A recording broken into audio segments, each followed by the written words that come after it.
நேத்து நடந்த RCB Lucknow super Jains மேட்ச பத்தி இதுல பார்ப்போம். இந்த மேட்ச்ல வந்து ஆர்சிபி ஜெயிச்சா டாப் 2ல ஃபினிஷ் பண்ணலாம்.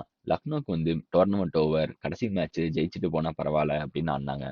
டாஸ் ஜெயிச்சு ஃபர்ஸ்ட் பவுலிங் பண்ண ஆர்சிபி எல்எஸ்ஜிய பேட்டிங் பண்ண அனுப்புனாரு. எல்எஸ்ஜி பொறுத்தவரைக்கும் ஸ்டார்ட்டிங்ல இருந்தே அதிரடியா ஆட ஆரம்பிச்சாங்க.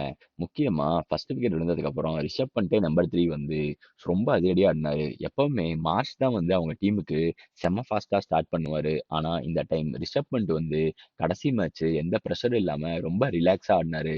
அதிரடியா ஆடின ரிஷப் பண்ட் வந்து செஞ்சுரி அடிக்க மார்ஷ் வந்து 50 அடிச்சாரு. இந்த 2 பேருமே வந்து ரொம்ப நல்லா ஆடுறத பார்த்தா, ஆர்சிபி பழைய மாரி பவுலிங் சொதப்புறாங்களோ! அப்படிங்கிற மாரி இருந்தது. ஏன்னா, பிட்ச் ரொம்ப நல்லா இருந்துச்சு பேட்டிங்க்கு. இவங்க 2 பேரும் அத ரொம்ப நல்லா யூஸ் பண்ணி அடிச்சாங்க. முக்கியமா இவங்க டீமுக்கு அவங்களோட பவர் பிளேயரான நிக்கோலஸ் பூரனோட பேட்டிங்கே தேவைப்படாத அளவுக்கு ரொம்ப நல்லா ஆடுனாங்க. 20 ஓவர்ல 227 ரன் அடிச்ச லக்னோ சூப்பர் ஜெயிண்ட்ஸ் இந்த மேட்ச வந்து ஜெயிச்சுருவாங்க அப்படிங்கிற நிலைமையில தான் இருந்தது. ஏன்னா, ஆர்சிபி 170 ரன்னுக்கு மேல சேஸ் பண்ணதே இல்ல அவ்வளோ கம்ஃபர்டபுளா. அதுலயும் இந்த மேட்ச்ல அவங்களோட பினிஷர்ஸான டிம் டேவிட் இல்ல அப்படிங்கிறதுனால ரொம்ப சிரமப்படுவாங்க அப்படின்னு தான் எல்லாரும் எதிர்பார்த்தாங்க. ஆனா, ஆர்சிபி வந்த உடனே பில் சால்ட்டும், விராட் கோலியும் அதிரடியா ஆரம்பிச்சாங்க. 5 ஓவர்ல 61 ரன் இருக்கப்ப, பில் சால்ட் வந்து 30 ரன்னுக்கு அவுட் ஆக, விராட் கோலி அதிரடியா ஆட கன்டின்யூ பண்ணாரு. விராட் கோலி வந்து 54 ரன்னும், ரஜத் பட்டிதார் 16, லியம் லிவிங்ஸ்டன் வந்து ஃபர்ஸ்ட் பால் டக் ஆன உடனே 11 ஓவர்ல 4 விக்கெட்டுக்கு 123 ரன் எடுத்து தடுமாறுனாங்க. சரி ஓகே. இதுக்கப்புறம் அவங்க சேஸ் பண்ண மாட்டாங்க. ஏன்னா 9 ஓவர்ல 100 ரன் எல்லாம் கஷ்டம். விக்கெட்டும் பெருசா இல்ல அப்படின்னு எதிர்பார்த்தப்ப, மயாங்க் அகர்வாலும், அவங்களோட ஸ்டாண்டிங் கேப்டனான ஜிதேஷ் சர்மாவும் செம்மையான ஒரு இன்னிங்ஸா ஆடுனாங்க. மயாங்க் அகர்வால் 23 பாலுக்கு 41 ரன் அடிக்க, ஜிதேஷ் சர்மா 33 பால்ல 8 4 6 6ஓட 85 ரன் அடிச்சாரு. ஜிதேஷ் சர்மா நிஜமாவே ஒரு கேப்டன்ஸ் நாக் ஆடுனாருன்னு தான் சொல்லணும். இந்த ரன் அடிக்க இன்னொரு முக்கிய காரணம் என்ன அப்படின்னா, எல்எஸ்ஜியோட மோசமான பவுலிங். எங்க பவுலிங் போட்டா அவங்க அடிப்பாங்களோ, அங்கேயே பவுலிங் போட்டுட்டு இருந்தாங்க. அதுவும் இல்லாம ஃபீல்டிங் வந்து ரொம்ப சுமாரா இருந்தது.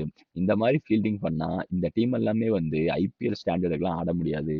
அவங்க கிட்ட குவாலிட்டியான ஒரு பவுலர் இல்ல அப்படிங்கிறது வந்து ரொம்ப தெளிவா தெரிஞ்சது. யார் போட்டாலும் அடிக்கிறாங்க.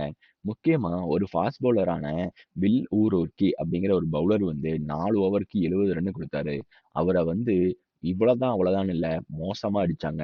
அது மட்டும் இல்லாம அவர் ஃபீல்டிங்லயுமே வந்து ரொம்ப தடுமாறினாரு. பவுலிங்ல ரன் போற பிரஷர் வந்து அவரோட ஃபீல்டிங்லயே தெரிஞ்சது. ஈஸியா வர ஃபீல்டிங் எல்லாமே விட்டாரு.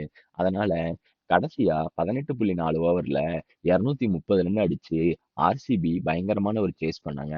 அது மட்டும் இல்லாம ஆர்சிபி இந்த சீசன்ல ஹோம்ல தவிர வெளிய ஆடுன எல்லா மேட்சுமே ஜெயிச்சாங்க.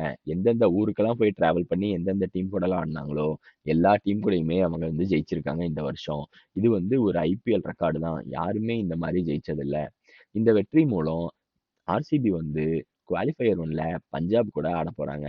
பஞ்சாப் வந்து ஆல்ரெடி நேத்து மும்பை இந்தியன்ஸ ஜெயிச்சு ஃபர்ஸ்ட் பிளேஸ்ல இருக்கிறதுனால, இவங்க 2 பேரும் இந்த வியாழக்கிழமை வந்து ஃபர்ஸ்ட் குவாலிஃபயர் விளையாடுவாங்க. இந்த குவாலிஃபயர் மேட்ச் வந்து இன்ட்ரெஸ்ட்டா இருக்க போது. ஏன்னா, இந்த 2 டீமுமே வந்து இதுவரைக்கும் ஐபிஎல் வின் பண்ணது கிடையாது. ஆர்சிபியும் இந்த வருஷம் ஐபிஎல் வின் பண்ணிருவோம் அப்படிங்கிற ஒரு நம்பிக்கையில போறாங்க. பஞ்சாபும் ரொம்ப ஸ்ட்ராங்கா இருக்காங்க ஸ்ரேயாஸ் ஐயர் கிட்ட.